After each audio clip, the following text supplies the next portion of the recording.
રાવણને અભિમાન આવ્યું બાબુ. રાવણ જેવો રાવણ જેને 10 માથા. બ્રહ્માજી પૂછી પૂછીને લેખ લખ્યા. એની ભક્તિ તો જોવો, એની તપ તો જોવો, તપશ્ચર્યા તો જોવો.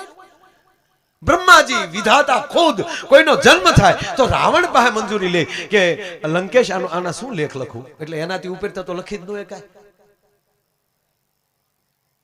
કોઈ સંચાલક મને કહેતા હોય કે કોને રજૂ કરું, મારે એમ તો ન જ કહેવાય મને રજૂ કરો.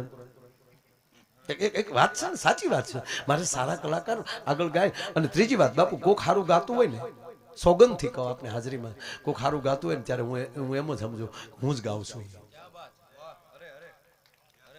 અને હું જયારે બોલવા બેહું ને બાપુ, ત્યારે મારી જાતને ઓડિયોસમાં મૂકી દઉં કે માયા તું સાંભળી લે. એ કેમાં રહી તો તકલીફ પડે ને.